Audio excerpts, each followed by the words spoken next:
This morning we have a treat with Cycle World Technical Editor Kevin Cameron and 2,500cc World Champion Kenny Roberts Jr.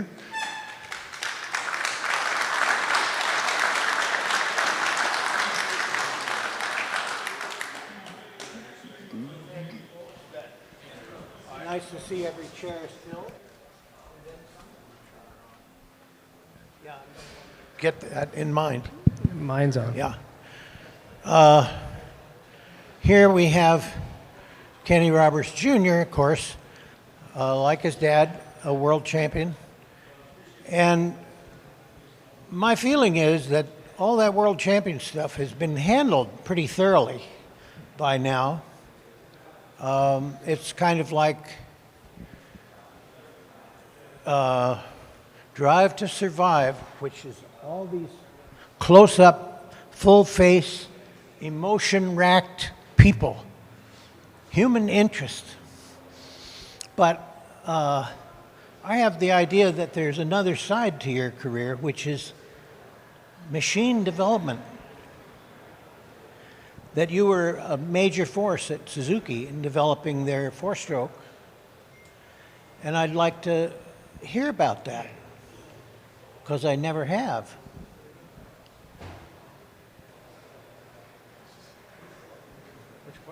Which part?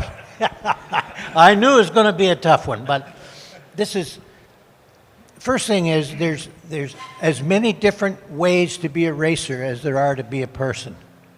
They're not a uniform crowd. So to put it in perspective of like, I have a couple of friends that are here that are doctors, and they're like your standard doctors, so they're about 7 years behind the doctors that work on cutting edge stuff. Yeah. So let's say they make, well, Tylenol's in the news, right? So they find out 7 years, as it comes down the pipeline, they're getting it 7 years later after all the bugs are worked out. So when we work on things, traction control or wheelie control, engine cutting for starts or et cetera, then that works its way down to the street bikes about 7 to 10 years later. Yeah. So we're seeing like the advanced four strokes that people are buying for the street, and they're explaining all the stuff. Like I just push this button and the engine, I can just open it full throttle, et cetera. And it's the stuff that we designed. So you see that because of that development new to the market or to technology, it's still current for what we basically designed from 2002, specifically Suzuki, until 2004 or 5. Yeah. Because it gets to a certain limit to where it's way beyond what you need for the street or for track days. So it kind of just stays at that level. Mm-hmm. They'll make it processing speeds faster and smaller and all that stuff for as it gets more advanced, but it's the basic same concept. So that being said, the years that Suzuki had what they called advanced four-stroke technology, because Ben Spies and Matt Mladen were winning races in the United States, basically dominating the series. Yes. They didn't have advanced four-stroke. They had advanced motorcycles and a big team with a good budget in America with 2 riders that had no competition. Yeah. So they were led into this false sense of advanced four-stroke technology, some term one of the Japanese guys must have came up with, because they were far from advanced. And to go back now, to put it in perspective, and you can help me fill in some of this. So the MSMA, which is all the manufacturers, they set the rules, and they all kind of get into a room and they go, okay, a 3-cylinder, which Honda was absolutely going to race in 2002, has to weigh this much. You add another cylinder, it weighs this much. You've heard this story? Yeah. The 5-cylinder, no, Honda, nobody's going to do that. Specifically, Honda's saying nobody would go 5 or 6. Just leave those this weight, the four-stroke or the four-cylinder will be this, and then they were trying to penalize the three-cylinder as much as possible because that's what Honda was going to race. Although they've been testing 2 years in their factory, the V5, which the other manufacturers had no clue. So then when it came out, they were all shocked, and as riders, so were we, because Biaggi and all these guys, Valentino, were coming by on pit limiters. They got wheelie control, launch control, traction control, and the Suzuki for 2 years just had just us. There was there wasn't any advanced four-stroke anything. It was the biggest kind of laughing, internal laughter, I guess. Yeah. Well, I heard a story that during your testing of throttle by wire, or one of those systems in which the throttle cable is copper and not steel, so to speak. Right, yeah. That in one lap you had some amazing number of uncommanded full throttles. Yeah, that's weird how you say a story and then by the time 20 people get... Oh, yeah. Because my dad's went through the corkscrew wide open in third gear in 70 or 82, right? Yeah. But essentially what had happened was they had advanced four-stroke technology 2 years after everybody had their normal technology, and we were going to test it in 2004 in Valencia, the last race, but on Tuesday after the Tuesday, yeah. Yeah, and I'm like, well, let's just race it because we're going to get last whether I have this on or off, so let's just go now. And they're like, no, we want to test it after the Grand Prix. So Tuesday I came in the box, and I think it was 9 o'clock start, and we went out on scrub tires, and I made 3 or 4 installation laps, and when you brake into turn 2, you could feel it lift the front. So when it lifts the front, you have to, on carbons, you have to, unconsciously as a rider, you just let go because it'll just tuck the front straight up and down. So it's like, okay, that's a little bit too much here, 3 or 4 other corners. And so I'm with the engineers, and it's like, what's that percentage that the butterflies are opening? And they're like, that's 8%. Okay, let's lower it down to like 6, because that's clearly too much. And at the same time, the engine pushing, they can adjust that into the corner to help you freewheel. And then the auto blip. So all this now was new, and so we got it kind of adjusted, and they're like, well, let's put new tires on it and try to push a little bit. So at Valencia, it's a corner where you have all the room in the world you want, and you generally go out about 100, 150 feet and roll through the apex in second gear instead of first, and get a flying run down the front straight a lot faster than you would. Mm-hmm. But you can't take that line ideally because it's way too far off line. So we're warming up, and as riders, everything's sort of subconscious, so we grab the front brake, and nothing happens until it's hot. So we grab it, let it go, and then when you grab it again, it's there. Yeah. Well, the engineers that design these things are just in a room, and they got the stuff the data in front of them, and they're trying to interpret, and a lot of them don't ride bikes, so they're going, okay, we needed to do all this. Designing this stuff and Right. don't ride bikes. Yeah. So you make an airplane, but you don't know how to fly, and a stall is where the engine now. Okay, if you're there, a stall is not what we're with the airplane. So I went out in the last corner as I grabbed the front brake really hard. It wheelies off the track, but it headed probably to similar to where the lobby is, and I was the first one to put the kill switch on the right side of the bike because the traction control was on the left, and you're in a corner and you reach up to adjust the traction control and you shut the bike off. Yeah. In the race, of course. So we moved it over to this side, which now I'm trying to get the brakes on, but I can't get the kill switch. And I fell off the back, kind of, because it's wide open. And anyway, I got to stop before the wall, and it's just, I'm off the side of it with the clutch, and it's just, you know, had dug itself in, and I shut it off, and it's like throttle stuck wide open. And I came in the Japanese, not possible, or no possible. And I'm like, well, anyway, it's in the dirt. And I don't know how the back wheel just dug in without it being stuck. But now this game of like, I've got a flight Wednesday, and I'm ready to go. I was not even there mentally, just physically. So they're dodging me for a good couple hours, and they keep saying like, Ken-san, so strong, you know. Yeah. And it's just like, whatever, it's lunch, and I'm like, okay, 5 more hours, and I'm out. Rochelle and I are ready to go back to the U.S., and so at 1 o'clock now, and they're like, oh, Ken-san's so strong. It's like, I just go into the Japanese truck, and it's like, okay, what happened? And they're like, oh, you're so strong. It's like, okay, but why is the throttle wide open? No. So what had happened was when I grabbed the front brake, because there's no brakes, you grab it hard. Mm-hmm. You know it's going to bite, but you let go. Well, when I grabbed it super hard, the bar normally would be like 10 bar or whatever that is, 5 bar. Yeah. Well, now you're like 40.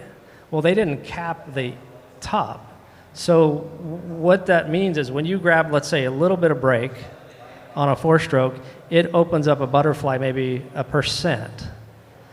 And then what that allows you to do is you're braking, but the bike is going forward. In many cases, the back... engine braking control. Yeah, so the engine, it doesn't want the back to back up or stop. It wants, if you're going 100 kilometers an hour into a corner, you want the back wheel to be 100 kilometers. That's the ideal, not 90 and not 102. Not slipping, not hopping. Just exactly. Or heading for the outside. Yeah. So if you're braking at 200 kilometers an hour and you're really braking hard, it's trying to mimic that by the throttle position. Okay. Well, they didn't. I see it. They went, oh, well, he's really, really braking hard. He must need a lot of throttle to go. So the guy with the paper's like, okay, there's no top. Yeah. So it's 100% open going, he's really braking hard. He must need it full throttle, which is, so I wanted to hook up the rent-a-car's, Japanese's rent-a-car brake to the throttle to see how they liked it and try to get back to the airport. Yes, sir. I mean, I had many things through the years, like, you know, I could go down that rabbit hole of things I wanted to do to teach them what it felt like. But we went back to the data. I'm like, okay, the first run was 8% throttle, and I said that was too much push. And that's when you asked for 6. Can we just cap it at, you know, like 8 or 6? And they're like, oh, you think good idea? And I'm like, dude, yeah, 100% good idea. Why am I talking? Yeah. So there's a lot of that, thousands of stories with suspension, linkages, crankshaft, firing orders, torsional stiffnesses on chassis, and there's probably a story for everything, really. Sure there is. But here's the point that I wanted to make originally about the different kinds of riders that there are. That is, not everyone can be a test rider. A Yamaha engineer, Mr. Tondo, came up to me and he said, when Wayne was injured, we lost our way because he could ride anything the same speed. Mm. He was very adaptable. So he could not guide development. But you could drive development because you could put into words what had happened on the racetrack and make sense out of it for engineers who had never ridden a motorcycle. I think that's quite an accomplishment. I think so. If you can compartmentalize, I think a lot of it's self-belief. So if you know that you can ride a bike quicker than your teammate or somebody else that's going to be on that bike, then you can kind of set aside the anxiety or the nervousness about being fast or slow, because you know that you can basically ride it quicker than anybody. Yeah. So if you look at Marquez now, you know he's demoralized these guys enough to where if he's on the same things, he's going to outrace them. If it's down to the last lap, last corner, he's going to, whether the pass stays or not, he's going to attempt it. Yeah. Wayne had ability, Schwantz doing a lot of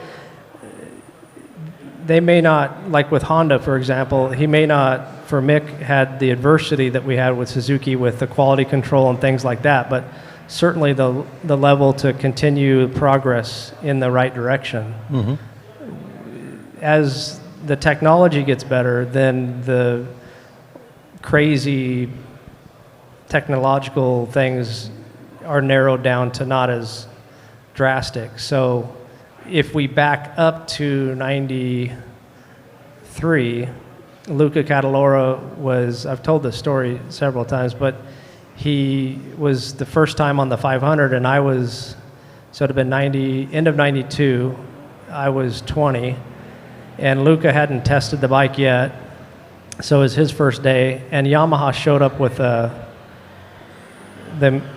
designer's name was Lofty. My dad would have to chime in a little bit, but they brought a bike that the counter sprocket was designed in a way to where there was no chain force. Mm-hmm. Have you heard that before? Well, I know it happens. I don't know this story. So Wayne went out and he did like 5 laps, and all of the Japanese engineers that worked on it, and they were a whole separate group, were just so excited. He came in and goes, "I never want to ride this bike again."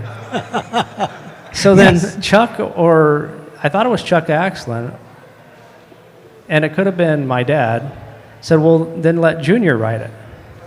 I'd never rode a 500. I just had like 10 races on a 250. Yeah. We're at Phillip Island, Australia, and it's the wrong, because if you crash right, you're in the ocean. So they're like, okay, well, I'm not going to turn it down, but so when you gas it, it doesn't go down. Braking, it doesn't go up. It was a weird bike, and that's how I got, my first taste of a 500. And I was really slowly coming out of the hairpin, and then I'm up over the seat looking down at the bike, and I land back on it like, wow, because I had turned the front wheel a little bit, like I'm trying to turn, and it's trying to go straight, and then when it came down, it was locked a little bit, and it just the steering snapped and shot me straight up in the air. And my dad's like, "Yeah, you can't turn when you're wheeling." And I'm like, I didn't know I was wheeling. Yeah. Because I can't feel, I don't even know what's going on. And Luca then went out and rode 6 or 7 laps, and he came in and he was like white, like he had seen a ghost. Sure. And I'm sitting like right here with him, and there's Chuck, my dad, and he goes, "There's 2 people in the world that can ride this bike. It's Wayne Rainey and God." Yeah. that was it. So yeah, so that was kind of just the counter sprocket and things. Like that would never fly today, because you would model it on the computer, and probably have better test riders that would weed it out before we got to it. Öhlins had a little handout, a little sheet on chain force acting on the swing arm, how you could get your bike so that it didn't squat down at the back when you accelerated. And I don't know, I got a copy of that, didn't they? Well, I don't know that it's zero chain force. I think But that it was inadequate chain force. Yeah. Mr. Ikanoya did that at Honda. They told him, break out of this chassis stasis. Do something. Yeah, so the Yamaha thing was built around zero input. So if you take a conventional bike with engine braking and steering head, suspension where it needs to be to have the right geometry both front and back, Yep. then you said, okay, we don't care about any of that. We're going to design it in that state from the start because there will be no outside influence. So the Olean stuff is based upon the fact of rotation and chain force, and you're trying to neutralize that, but the bike is still conventionally set up for chain force. Okay. This bike was set up for no chain force. So it would sit like it's supposed to be on the track. Yeah. So that means if you need, let's just say a number of 25, even though it's not, 25-degree steering head, we know we want that in there at when you're trail braking, when you let off, and that's all designed for the chain force bike. Then they designed it to basically sag and to sit in that geometry. It wasn't the end of the world, but it was vastly different. And if, for Wayne example, you go around 3 or 4 seconds off the pace and there's no feel to the rear tire, Yeah. and they're going to go this direction, for him it was easy choice. And obviously it never saw the light of day again because you would see it now. Yeah. You know. Well, I remember watching TZ 750s come off of what used to be turn 9 in Laguna, and at each upshift, the swing arm would extend fully, Right. stock bike. Yeah. And in '88, Mr. Ikanoya's NSR 500, he'd been told, fix this motorcycle. And he fixed it so that it had very little chain force. And you could see that when the rider upshifted, the back end would squat right down. And of course, in the corner, accelerating, it would push the front. Yeah. And that bike never saw the light of day again. Yeah. Yeah, it's hard to, like the current Ducati, I mean, basic situation in MotoGP is Ducati went away and they had Gigi Dall'Igna has basically a concept of how from the front brake discs to the back, wheel covers, things that he wants to see that everything interacts with the bike. Yep. So if you go 2 years ago, not currently because the Aprilia, the KTM, you see all these winglets and everything now. They're starting to understand that everything is one with the bikes, not just Ducati has fairing on the front with wings. Let's just stick wings on, as they did early on. Yeah, sure. So if you get a chance to see the Ducati up close, the idea initially is that the fender and everything is feeding the radiator. Then the radiator is sealed around the front of it, and it's sealed in a way that it is like a vortex. It speeds the air up as it goes around the cowling, and then it's exiting in a way that it's controlled through the rear seat, etc. Suzuki's like, oh, we have to have wings. All right, put a wing on. Like they don't. Well, what? I don't know. What's the Ducati? Okay, this way. All right, let's do that. Look at the photograph. Yeah, 100%. Like the philosophy is not what Ducati's is. It's the whole philosophy of the bike is designed to achieve something that they anticipate or they see on data that they want to achieve. Everybody else is like, we got to make it look like that. Yes. We don't know why. Besides, we want to go faster around the corner in lap time, but we don't know what's the philosophy. Just to copy Ducati, not to keep the front wheel to have 3 more kilos on it in the middle of the apex. That's just what happens after you put wings on it. Then they're like, we better put stiffer springs in the front, and so on and so forth. Well, as a further example of the variety of riders, Kenny Sr. told me this story of his discovery of his mind. I think it was Brands Hatch, 1974. He said, practice was well advanced and I was in 3rd place. And I didn't know what to do.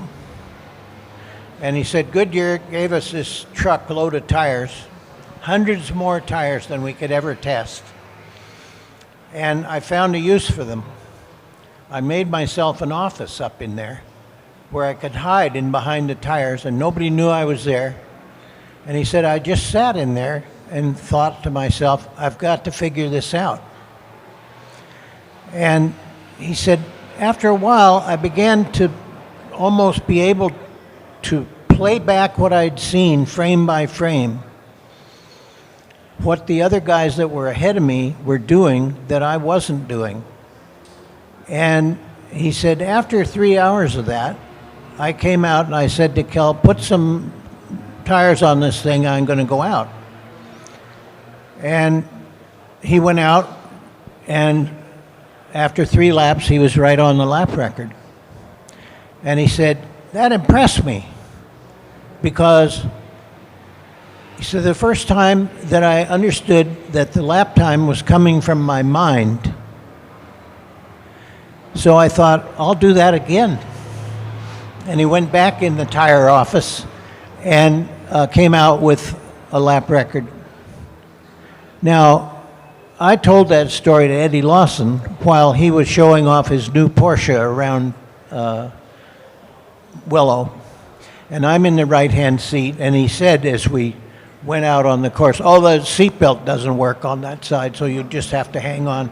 So I'm hanging on and telling him this story, and I asked him if he'd ever had such an experience, and he said, I have found that the more I think about it, the slower I go. Now, of course, that could be Eddie telling me, would you please shut up, I'm driving the car? Or journalists are all alike. The first thing you see is the notebook, then you see the pen, and then you see the person. And tell them something that'll keep them happy. But it could also be true that he can play the music, but he can't read the sheet music. And that's why I think that the ability to test a motorcycle, to come back with a coherent account of what is going on from the rider's point of view, is a unique and excellent capability. Yeah, I think that is probably, for the most part, you see Ducati speak about Mark's ability to translate what's happening and then ride the bike as we see with Bagnaia.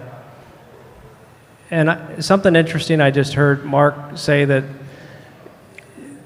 Bagnaia in Japan wasn't necessarily, the riding was the same, but the ability to have momentum and be at the front during the practices and then the race to start on pole and to lead the laps is not vastly different than 10th place in the current climate. Sure, yeah. And we see Mark struggled today with some crashes, but Pecco is like 15th, you know. And so that was kind of interesting for me because I thought that they really, Japan's a little unique and Pecco was riding, I mean, he seemed really fluid. And then to struggle, it's like they're back into the bike not getting in a position, the rear's pushing the front around. So I can see what he's, you know, what he's talking about. With my dad's era, when you back up to your, you know, you're speaking about that, they've gotten to a level to where the rider's input, if you take Mark out currently right now, they're just all saying the same thing, the test rider's saying the same thing, and they can kind of see where they struggle. So to put a little perspective on where and how they got to where they're at is we would have chatter that's difficult to see on the bike.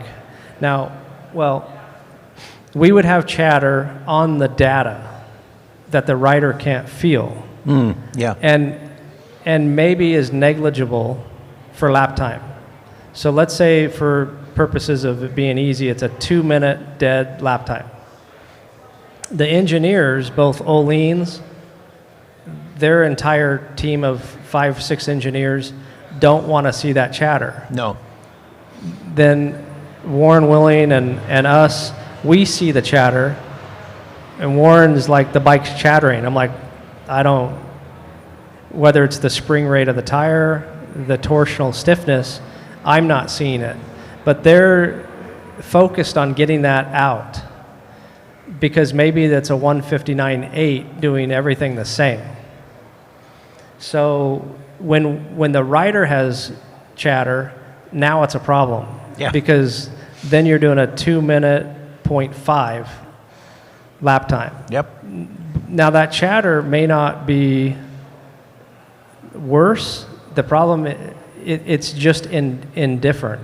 And what I mean is, let's pretend that the hertz goes from 70 hertz to 75. As soon as it passes that threshold to where we feel it, it's a different hertz than when we didn't. So we would get chatter like at maximum lean angle, just as you're braking and just before you touch the throttle and it unloads, you'd feel chatter. Then you're like, okay, that's where I need to get it out. Well, they can't.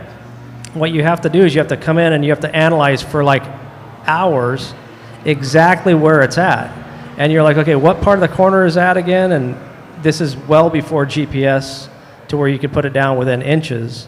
This is like you got 10 feet, you're trying to find out where the chatter is. So I'm like, to my engineer, the electronic guy, I'm like, Tom, can't we put a button on there that I can push and it'll show us where I push it? Put a He's like, marker, it's just right. Well, that hadn't been done yet.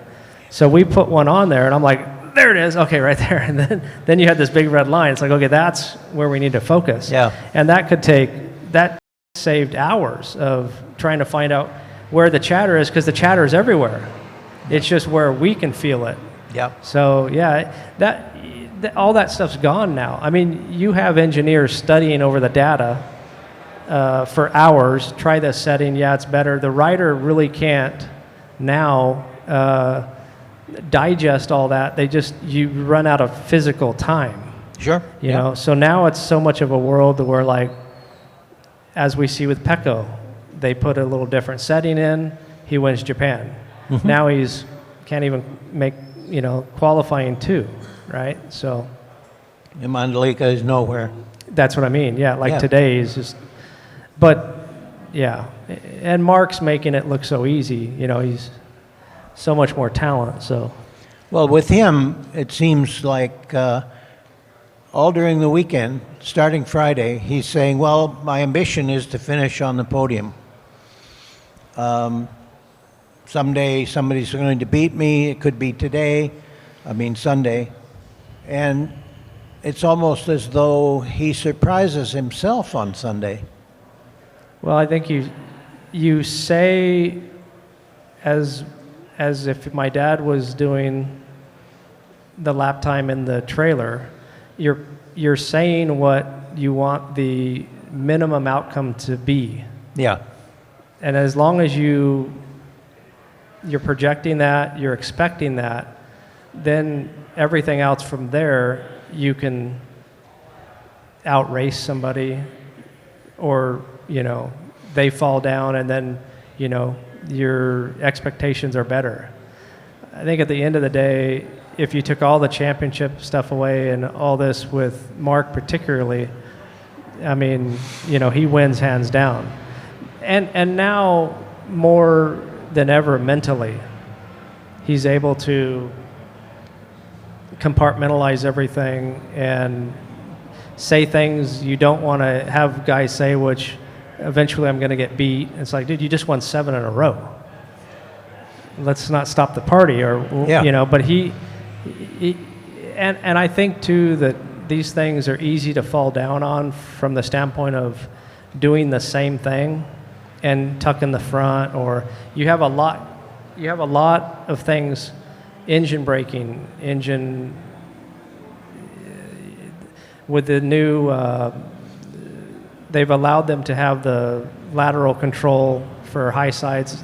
The So slide, that's- slide control, yeah. Yeah. So there's a lot of things on that bike happening to where they're doing the same thing and can push the front or tip it over too far with, a little bit more lean angle changes the bike's whole cornering aspect. So they've got to be careful of a lot of things where we were just focusing on the contact patch and grip. Sure. Could you comment, because you're one of the people who is still talking, who has ridden both two-stroke and four-stroke top-class bikes. Could you say some things about the different style of riding required for each type?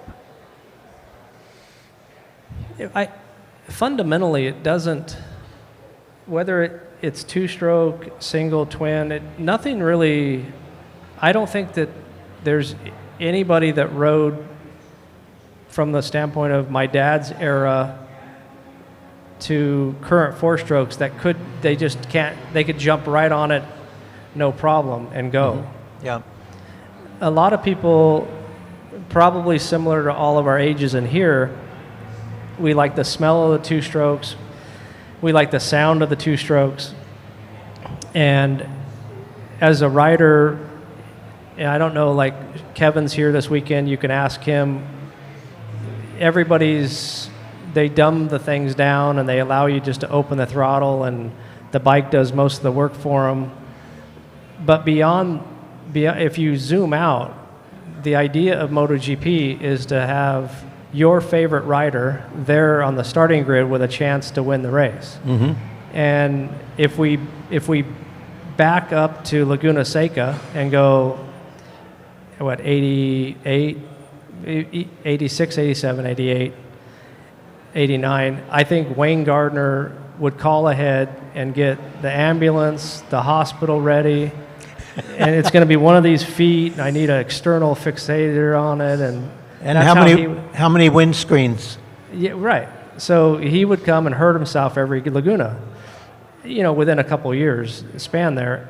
So you kind of don't want to see your favorite guy, if you're in football, the favorite quarterback or the favorite running back out for the year, week 2. Because his knee goes this way now. So that being said, if you use that mentality and go, look, the bikes are easier, the show is spectacular, there's a lot of dumbing down and safety built in. We are still getting some of these crashes, but the crashes that they're sustaining now were crashes that we never could imagine falling down in these corners. But with the airbags and just that little bit of insulation and protection, it's doesn't even phase them. Yeah. So you could safely put anybody from my era onto a four-stroke, and we'd be like, wow, this is awesome. You just open, and then it just goes. If you take some of those guys and put them back to our stuff, they would physically be able to do it, but it would take them a while to get back up to speed. I would think. Because they just don't have the aids to do it. But when you just say, if you're flying an airplane, stick and rudder. So you can take somebody that's full glass panel, 747, and stick them back on Cessna 182, and it's just stick and rudder. So they would adapt to it very quickly, but then you have to race against guys that have been stick and rudder for 10 years against you right now. Yeah. They would take them some time to get that little, 10 tenths, but in saying that, we didn't have the technology in our suits. So when we made that small little mistake, you high-sided and generally hurt yourself. Yes. So that's... Well, that's what the FIM did at the end of '89. They said, fix these high sides or you'll get intake restrictors and weight limits. They got as far as the weight limits, and the constructors came with torque limiting systems in the lower third gears. And suddenly coming off of 11 at Laguna was relatively smooth and powerful rather than that series of Yeah. And each one is like you're buying a chance on a high side. Yeah, I don't know if it's good for the FIM to again, it's a bunch of people in a room with computers and paper saying, we need to put the engine pushing on Kenny's bike, let's do this. And then you're full throttle in the sand trap. Yeah, yeah. So I think they should just let the engineers concentrate on that stuff. But to your point, I know that they changed the fuel and they made everybody's weight limit the same from about 89 onward. Yeah, So in the interest of safety anyway. yeah. That was the 130 kilogram Yeah. rule. Because I remember watching Kevin race against Wayne and these guys in '88. He had some of the most craziest lines in Phillip Island when he won there than all the other manufacturers because the Suzuki was so much lighter at that Yeah. time. They had advanced two-stroke technology at that point. Yes, sir. I asked Kenny about the TZ750, Kenny Sr., and he said he didn't actually come out and say, I didn't like that motorcycle. He said it had too much of everything. And he liked his 500 much better because instead of a quarter-turn throttle with 750 cc's as the sort of penalty, he said it had a kind of dead zone before the pipes started to sing their song. And he said the throttle was made more gentle in that area as the motorcycle lifted up. It was more or less in time with that. And of course that helped a lot because a natural two-stroke that doesn't have any exhaust eyelids or resonators or what have you, you turn the throttle and it doesn't necessarily do anything up to a point. Then it starts to 8-stroke, then at 4 strokes, and finally, we're ready to go. And so I would see people waiting to start accelerating until they had their motorcycle more up, whereas with a 4-stroke, I think that's what I'm seeing, is that they can feed power from quite early in the corner. Yeah, the current bike that you see accelerate out of the corners is not, the throttle is not what the tire is doing, first of all. Yeah? So for example, when you run out of things to do with carbon fiber reeds and cylinders and pipes, we would use different like throttle housing and try to have different radius on the Yeah. grip, on the Yeah. cam. Exactly. And so we would do a lot of things that wouldn't make sense, or they wouldn't think, they're just doing off like, oh, okay, I want to move my wrist this much. But if you had to move your wrist more, but in the corner when you came out, your wrist was at idle to push the bike, and then as you opened it, it matched better, then you just live with the penalty of a longer throttle body or even a shorter throttle body. One where you had the first 60% of the throttle movement was maybe 0.75 of the ratio to 1.1. Sure. So you had a lot more play at the beginning, and then after you get about three-quarter open, three-quarter to full was just that. A small difference, yeah. So there was a lot of variables in there. The 4-stroke does not match it's all fly-by-wire. So a perfect example of that is if you go back and watch, you could probably YouTube Marc Marquez, Danny Pedrosa in, I believe it's Aragon, Spain, or whatever it's called. And Marquez got into the back of Danny and clipped the the rear wheel sensors wire. Oh, I remember that, So yeah. then Danny just goes like this, and it just goes, see ya, and he's like, what? Because they just open it. Yeah. And the bike does all that. So even when I rode a 4-stroke, you're still going, okay, I can get on it earlier. And it's kind of hard just to open it. Yeah. But the guys now, they just open it, and the bike does that. Yeah. So there's no correlation now between the throttle and the tire as there is on a 2-stroke. Now, I rode the Suzuki in 2016, whatever the current GSXR is, And I'm like, turn all that crap off. So they have like some double secret probation, hold the horn, put the blinker on, then you go into some back screen of the dash and turn all that crap off so that this is to the tire. It's never off ever on the street version or a race version, but we were able to turn it all off as if it didn't exist for me and the guy who built the bike, the designer of the current or that current GSXR. And so we're in Texas. So you guys know when you go through a chicane, you kind of just get through it as without having to turn through the chicane like a turn. You kind of just straight, just go through it kind of straight, right? And he was like dragging his knee right, and then he'd go way too far, and then he's dragging his knee left, and you're like, you can just go straight, right? Yeah. So I'm like, okay, follow me. And this is my engineer now for 5 or 6 years, and now he's the top of Suzuki. And then we were going down the front straight, first lap, and he got into a high-speed wobble. The brake pads separated. And he's got here to Tennessee to run wide, but his brain's, he's Japanese, so he's like, I got to make that corner. It's like, not really. I mean, you can wait till there's brake pads. No, I got to. And so he just wads it into turn one, and I'm like, yes, finally, payback. Like, really, I thought that. He was fine, so I'm like, oh, yeah. So, I don't know how I got down that rabbit hole, but that was a pleasant surprise. Well, I had an opportunity to speak with Loris Capirossi when he was riding the Suzuki four-stroke.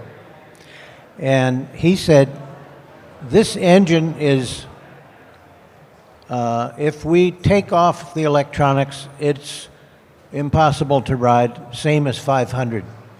Now, he had some 500 experience.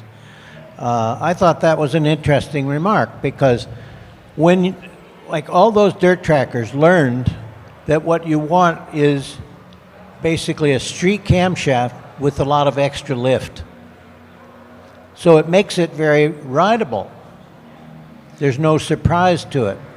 But if you're going for maximum power, you end up with a torque curve like the Alps.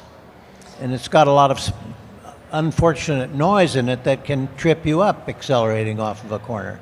Well, his term of unrideable means that you can't compete with the electronics and the aids that come with that. Yeah. So if you're able to, if the throttle sensors that are tied to the motorcycle's throttle bodies to allow it to make changes at 100 times per second, you're not going to achieve the same outcome. So go back to a 2-minute lap time. You can do 2:02 all day long, spinning the rear tire and smoke and sliding. The problem is that the traction control is going to be doing a 2-minute lap time. Yeah. So it's not that it's unrideable, it's just that it's not going to beat the computer. Yeah. So you can put 300 horsepower on a bike that I'll ride today and I'll be happy as hell. As long as we understand that you're going to be going sideways out of the corners and that your competitors will be doing the same. Yeah. Because at that point, it's like riding in the rain. You're going slower, it's sliding, but I just need to go forward a little bit more than he's going forward. Yes, That's sure. really basically it. Yeah. Well, when they brought back the thousands in 2012, the journalists were all saying, oh, this will bring back cowboy riding. Sideways, smoke, possibly waving one's hat in the air while holding the reins with one hand. And so I went to the Bridgestone engineer and I said, here's what people are saying. I want to hear what you have to say. He said, for next year, tires, same. So riding style, also same. And that's how it turned out, because the tire had evolved with the riding. The current show of lean angle and when there's really good racing is phenomenal.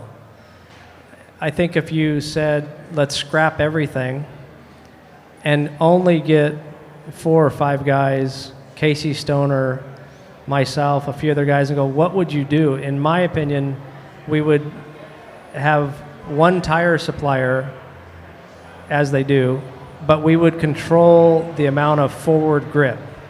Yep. That's all you have to do. Sure. So as a rider, we hate when the bike is moving around on its side when you're trying to steer into a corner. So if the back's light or it's wallowing, it's a uneasy feeling. Of course. There's no load and there are a lot of things. Then the steering head angle is wrong. So let's give them a lot of grip on the side, which is lateral grip. Yep. But like as in Formula One, when they had the radial tires, etc., they could spin sideways. They had no forward grip. So with the bikes, if you took away all the acceleration grip to where they would pick it up and you can see her moving around because they can't go forward, that would make the racing, and it would take a lot of the problems they're having with the top speeds out of the equation. Sure. So they're trying to control lap time now by reducing CC, and the 850s may be quicker initially because the reduction in horsepower will probably match the reduction in CCs may match the reduction in the horsepower they're taking out anyway. Yeah. So they are very rarely at the moment using 100% of the horsepower. So if they're reducing it by 20%, as we were in 2006 at most tracks, then you're just going to be wide open without reduction on the 850. But your corner speeds are going to be faster. Sure. Therefore, the top speed should be within 5-10 kilometers an hour. Yeah. You could achieve the same thing with control of the tires. What do you think Liberty Media will do? Listen to me, and they'll be okay. It'll be okay. Who knows? We don't know who's in charge. No, we don't know any of that yet. If it'll But be it'll American. be the danger, of course, is that it's going to be another room full of people who have never ridden a motorcycle. Yeah, exactly. Well, that's the way it's always been. Yep.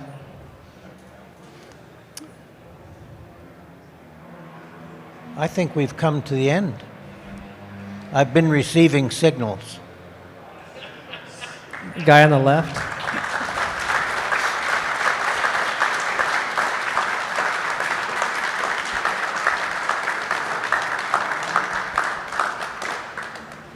This was super. I like this. Thank you, gentlemen.